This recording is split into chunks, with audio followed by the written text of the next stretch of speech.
Latest updates ఎప్పటికప్పుడు పొందడానికి Big TV WhatsApp channel follow అవ్వండి. లింక్ డిస్క్రిప్షన్ లో ఉంది. అందరికీ నమస్తే, వెల్కమ్ టు బిగ్ టీవీ. నేను మీ Gautami. Present Christmas celebrations Christians వాళ్ళ వరకు చేసుకోవడం ఓకే, కానీ తెల్లవారుజామున జరిగిన ఈ ఇన్సిడెంట్ తిరుపతిలో ఏదైతే ఉందో నిజంగా ముఖ్యంగా హిందూ మతాన్ని ఎవరైతే ఆరాధిస్తూ ఉంటారో వాళ్ళందరి మనోభావాల్ని దెబ్బతీసేటట్టు ఉన్నట్టయితే క్లియర్గా మనకు కనిపిస్తుంది. ఎందుకంటే శ్రీవారి విగ్రహానికి ఆ యొక్క టోపీ పెట్టడం కావచ్చు, అసలు వీళ్ళందరూ కూడా ఎందుకు ఇటువంటి చర్యలు చేపడుతూ ఉన్నారు, ఏ మతం వాళ్ళు ఆ మతాల్లో ఉండకుండా పక్కనున్న మతాలను ఎందుకని డిస్టర్బ్ చేస్తున్నారు, ఎందుకని ఇటువంటి చర్యలు చేపడుతున్నారు. సో వీటన్నిటి గురించి కూడా మాట్లాడుతాం. మనతో పాటు ఎప్పుడు కూడా సనాతన ధర్మాన్ని పాటించాలి, సనాతన ధర్మాన్ని భ్రష్టు పడకుండా ఉండాలి అని చెప్పి ఎప్పుడు కూడా పోరాడుతూ ఉంటారు. ఆయనే రాధా మనోహర్ దాస్ గారు ప్రజెంట్ మనతో పాటు ఉన్నారు. ఆయనతో మాట్లాడతాం. గురువుగారు నమస్తే అండి. హరే కృష్ణ తల్లి. హరే కృష్ణ అండి. అయితే క్రిస్మస్ వస్తుంది, ఓకే, ఎవరి పండగ వాళ్ళది, ఎవరు ఏ విధంగా చేసుకోవాలనుకుంటే చేసుకోవచ్చు. కానీ హిందువులకి ముఖ్యంగా ఎప్పుడూ కూడా దాడి చేస్తారు హిందూ దేవాలయాలపైనే, హిందూ దేవుళ్ళపైనే. అంటే హిందువులు మాట్లాడలేరనా, వాళ్ళకి మాట్లాడే ధైర్యం లేదనా? ఎందుకంటే ఇవాళ పొద్దున్న జరిగిన ఇన్సిడెంట్ తిరుపతిలోని అసలు దీన్ని ఏ విధంగా చూడొచ్చు అంటారు? ఎందుకని ఎక్కడ కూడా స్టాప్ పడట్లేదు అంటారు గురుగారు? హరే కృష్ణ. జై శ్రీరామ్. శ్రీ అన్నమాచార్య స్వామికి జై. నమో వెంకటేశ. అసలు ఇలా జరగడం అనేది కొత్త విషయం కాదు అని మీరు గ్రహించాలి. ఇప్పుడు తిరుపతిలో అన్నమయ్య విగ్రహానికి టోపీ పెట్టడం అనేది ఏదో నిన్నో ఇవాళ జరిగిన విషయం కాదు. గత 2000 సంవత్సరాలుగా వీళ్ళు టోపీ పెడుతూనే ఉన్నారు ప్రపంచానికి. మొరాకో అని దేశం ఉంది, అంతకుముందు ఏ మతం ఉండేది, ఇప్పుడు ఏ మతం ఉంది. ప్రపంచంలో అత్యంత పేద దేశంలో ఏ మతం ఉంది. ప్రపంచంలో పెద్ద పెద్ద రోగాలు ఏ మతాలు ఉండే దేశాల్లో పుట్టినాయి. ఇవన్నీ ఎందుకు మాట్లాడుతున్నానంటే, మీరు తరచూ వినే ఒక పదం, బాగా ఫేమస్ పదం, గొర్రె. మీ అందరికీ తెలుసు, వెంటనే ముఖాల్లో నవ్వు వస్తుంది. నేను పాట కూడా పాడాను, ఎవడో దానికి మ్యూజిక్ కూడా ఫ్లేవర్ కలిపాడు, మీకు తెలుసు. ఆ పాట కూడా మీకు తెలుసు, మౌస్యానికి కూడా తెలుసు. గొర్రె మెదడంతే, వెనకాల వెంటనే మ్యూజిక్ ఇచ్చాడు ఎవడో పుణ్యాత్ముడు. గొర్రె బతుకంతే, మెదడున్న వారెవరు, గొర్రె కారంతే. విషయం ఏంటంటే, వీళ్ళకి ఒక బుక్కు, ఆ బుక్ కూడా ఓ 44 మంది తాగేసి రాశారు. అది కూడా చాలాసార్లు చెప్పాను, no clarity, no purity, no surety, no reality, no humanity. How stupidity this rascals speaks about spirituality. Right. ఉదాహరణకి అంటే మీకు అర్థం కావడానికి చెప్తున్నా. భగవద్గీత ఎన్ని శ్లోకాలు అని మీరు ఎవరినన్నా అడగండి. నిలువునామం పెట్టినా, అడ్డనామం పెట్టినా, బొట్టు పెట్టినా ఎవరినన్నా అడగండి. 18 అధ్యాయాలు 700 శ్లోకాలు కామన్. ఎవరైనా అది చెప్తారు. ఎవరు చెప్పారు? అర్జునుడికి కృష్ణుడు చెప్పాడు. ఫిక్స్డ్, మారదు. కానీ వీళ్ళ బుక్ అలా కాదు. ఒకడు 44 అంటాడు, ఒకడు 66 అంటాడు, ఒకడు 82 అంటాడు. ఇప్పుడు గుళ్ళోకి వెళ్ళి వచ్చానా, అక్కడ శివుడు దండం పెట్టి వచ్చాను, రాముడు దండం పెట్టి వచ్చాను, అమ్మవారి దండం పెట్టి వచ్చాను. కానీ ఎవడైనా ఓ చర్చికి వెళ్ళాడు, ఇంకో చర్చికి వెళ్తాడా? తెలుదా నీకు? తెలుదా? వ్యాపారం అది. ఉదాహరణకి ఓ షాప్కి వెళ్ళారమ్మా ఎవరైనా, ఆ షాప్లో సామాన్లు కొనడానికి వెళ్ళారు. పలానా వస్తువు లేదనుకో, ఆ షాపులో తెచ్చుకోండి అంటాడు. ఏంటి మా దగ్గర లేదండి అంటాడు. వీలైతే సార్ సేమ్ మీకు ఈ ఉదాహరణ ఎక్కడ ఇవ్వాలంటే మెడికల్ షాప్. మెడికల్ షాప్కి వెళ్ళి నువ్వు ప్రిస్క్రిప్షన్ ఇచ్చావనుకో, సార్ సేమ్ మెడిసిన్ వేరే కంపెనీ, సేమ్ పర్లేదే ఇమ్మంటారా అంటాడు. మనకేమి తెలవకపోతే ఇచ్చేస్తాడు కూడా. కంపెనీ వేరు, సేమ్ మెడిసిన్ ఆఫ్ కోర్స్. అంటే వాళ్ళ కస్టమర్ని పోగొట్టుకోవడానికి ఇష్టపడరు కదా. ఎక్కడన్నా కొనుక్కో అంటాడా ఏంటి షాపుడు? ఏ షాపులోనూ కొనుక్కో అంటాడా? అండవు. మా షాపులోనే కొనండి. ఎందుకు కొనాలి? క్వాలిటీ ఉంది, ఏదేదో చెప్తారు. దట్స్ కాల్ వ్యాపారం. అవునా? సో ఈ చర్చి క్రైస్తవం అనేది వ్యాపారం, మాఫియా. ఇప్పుడు నువ్వు ఓ హిందూగా, వాళ్ళు ఎక్కడున్న వాళ్ళు అందరూ దేవుణ్ణి ఎవరైనా ఎలాగైనా పూజించవచ్చు అని చెప్పగలవా లేదా? నేను రామ అంట, నువ్వు శివ అంటావు, ఆవిడ కృష్ణ అంటది, ఆయన అల్లా అంటాడు, ఇంక జీసస్ అంటాడు, ఇంకోళ్ళు ఎవరో గోవింద అంటారు. మనకేం అబ్జెక్షన్ ఏం లేదు. దేవుణ్ణి ఏ పేరుతో అయినా ఎవరైనా పిలవచ్చు అని ఎవరు చెప్పగలరు? హిందువులు మాత్రమే చెప్పగలరు. గుళ్ళోకి వెళ్ళి చెప్తాను నేను, దేవుణ్ణి ఏ పేరుతో అయినా పిలవచ్చు. మసీదులో చెప్పను, దేవుణ్ణి ఏ పేరుతో అయినా పిలవచ్చు చెప్పను. చర్చిలో చెప్పను. మరి ప్రపంచంలో అందరూ బాగుండాలని చెప్పేది ఎవరు? సర్వే జన సుఖినో భవ. ఎవరు చెప్తున్నారు? మనం మాత్రమే. అవునా? కాబట్టి అందరికీ స్వేచ్ఛనిచ్చింది ఎవరు? మనమే. భగవంతుణ్ణి పొందడానికి నీ ప్రయత్నం చెయ్యి, నువ్వు సాధన చెయ్యి, నీ అంతకు నువ్వు కష్టపడి తపస్సు చేసి పట్టుకో అని చెప్తాం మనం. కానీ పాషండ మతాలతో ప్రాబ్లం ఏంటంటే, వాడు వంట చేసాడు, ఇప్పుడు నువ్వు ఇంటికి వెళ్ళాక ఏం తింటావో నాకు తెలియదు, మేమైతే పండ్లు అయిపోయింది, నాకు గొడవ లేదు, మళ్ళీ రేపు మధ్యాహ్నమే నా భోజనం. కానీ నాకు హక్కు లేదు, నువ్వు కూడా పండ్లు తినాల్సిందే, లేకపోతే నువ్వు కూడా బిర్యానీ తినాలి.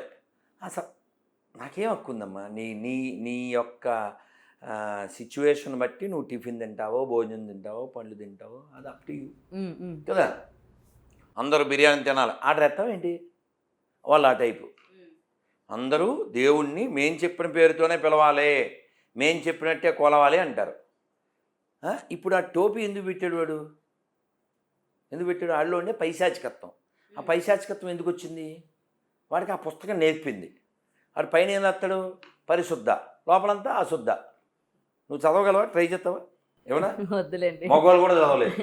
ఆడవాళ్ళు కదా నాన్న, ఆడవాళ్ళు కాదు మగవాళ్ళు కూడా చదవలేరు, అంత పనికిమాంది వాళ్ళ బుల్బుల్ బుక్. గురుగారు, ఇప్పుడు మీరు అన్నారు కదా దేవుణ్ణి ఏ పేరుతోనైనా కొలవచ్చు అన్నది మన హిందూ మతంలోనే మనం చెప్తాము అని. అయితే హిందువుల్లోనే అటు జీసస్ కావచ్చు, ముస్లిం కావచ్చు, వాళ్ళని కూడా మనం కొలవచ్చు అని, అంటే అన్ని దేవుళ్ళు ఒకటే అని చెప్పి పిల్లలకి నేర్పించాలి, ఆ మతం వేరు ఈ మతం వేరు అన్నది వద్దు అని చెప్పి పేరెంట్స్ నేర్పిస్తూ ఉంటారు. దీన్ని మీరు సమర్థిస్తారా? ఖచ్చితంగా. చెప్పు తీసుకుని చెప్పులు బయట ఆల్రెడీ చెప్పు పట్టుకుని జితేందర్ రెడ్డి సినిమా హాల్లో చెప్పు పట్టుకుని చూపించా. ఎవరైనా సెక్యులరిజం అంటే చెప్పు దిగుద్దని, అంటే ఆ చెప్పులు మార్చాం, కొత్త చెప్పులు వచ్చింది. కామనే, చెప్పులు అయితే కామన్. ఎందుకని? అబద్ధం కదా. ఇప్పుడు నువ్వు ఊరికే పోలిక కోసం చెప్తున్నా, నువ్వు ఇక్కడ నిలబడి అనుష్కను నిలబెట్టి మేమిద్దరం సేమ్ హైట్ అంటావా ఏంటి? అంటావా? అనలేను. ఎందుకనలేవు? నేను కాదు కాబట్టి కదా. 5,000 సమానమా? కాదు. అమ్మ బొమ్మ సమానమా? కాదు. గుళ్ళో నంది ఊళ్ళో పంది సమానమా? కాదు. ఆవుని మేపేవాడు ఆవుని మేసేవాడు సమానమా? అన్ని మతాలు సమానమా? కాదు. నేను ఎందుకు చెప్పాలి? అబద్ధం ఎందుకు చెప్తాను బుద్ధి లేకున్నాను? కాకపోతే ఏంటంటే ఎప్పుడు కూడా రాధా మనోహర్ దాస్ గారు చిచ్చులు పెడతా ఉంటారు మతాలకి, మనుషులకి అని అంటూ ఉంటారు. నిజమా అబద్ధమా? నిజమే మీరు అన్నది. నేను ఇదే టీవీ ఛానల్లో పబ్లిక్లో రోడ్డు మీద క్షమాపణ చెప్తాను కూడా చెప్పానుగా. మరి చెప్పించచ్చుగా.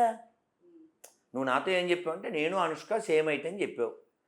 అయితే నుంచో అన్నా, అబ్బాయి నేను నుంచోను, నేను సేమ్ అయితే అంటున్నావు. ఇంకా నువ్వు అబద్ధం ఆడుతున్నావు, నువ్వు తెలియట్లే. ఇప్పుడు ఎప్పుడైనా ఈ పోలీసు వాళ్ళు అదేదో నోట్లో పెట్టి చెక్ చేస్తారే, బ్రీత్ అనలైజర్. దేనికి? మందు తాగారో లేదా, ఎంత రికార్డు అన్నది చెక్ చేస్తారు. వాడిని అడిగారు, నేను తాగలేదన్నాడు. అయితే నోరు తెరన్నారు, నోరు తెరవట్లేదు అంటే ఏంటి దాని అర్థం? తాగాడు. నువ్వు అన్ని మతాలు సమానం అన్నాను నిరూపించాలిగా.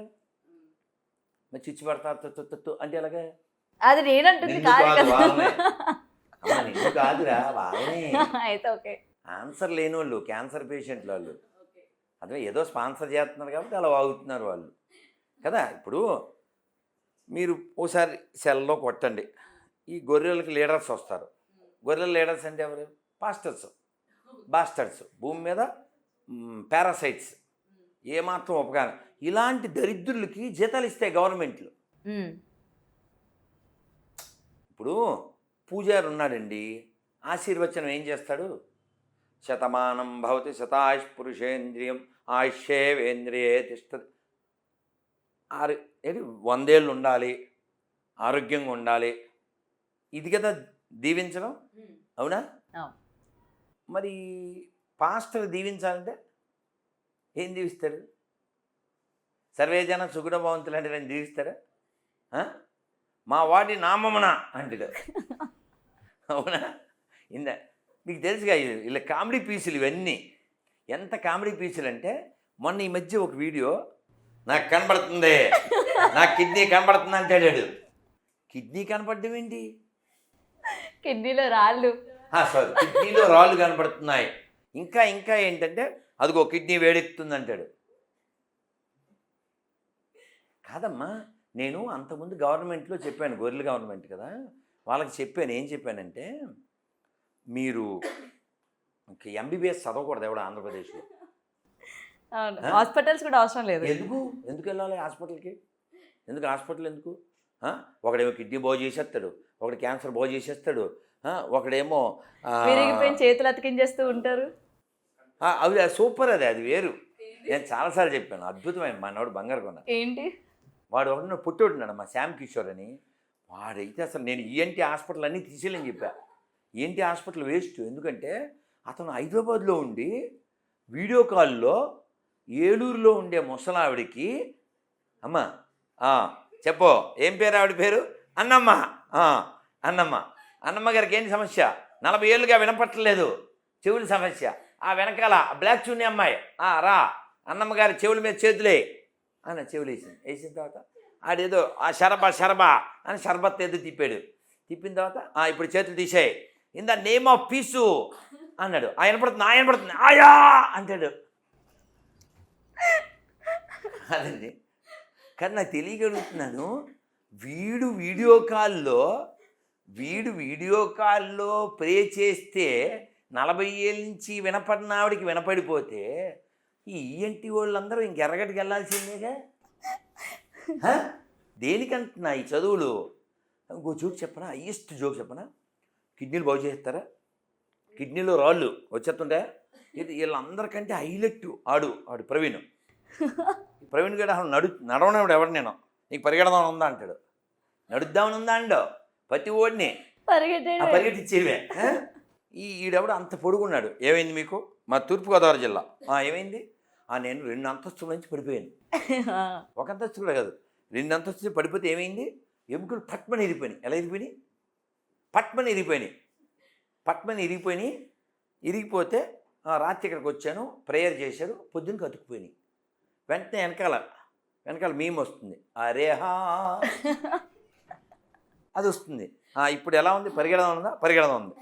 అదే పరిగెడదాం అని ఈ ర్యాంప్ మీద పరిగెడతాడు ఈడు. వెనకాల సాంగ్ ఏంటి తెలుసా?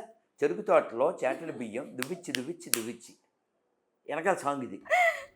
అసలు అది కాదు, ఎముకలు ఇరిగిపోతే అతుక్కుపోయి కిడ్నీలో రాళ్ళు బయటకు వచ్చేసి ఇంత పవర్ఫుల్ కదా, ఎయిడ్స్ బాగు చేసేస్తారు. ఇంకా గొప్పది ఏంటంటే, ఓ ముసలావిడ పాడిందిరా పాట, నాకు రాదు. ఏది సార్? ముసలావిడ భలే పాడిందిరా.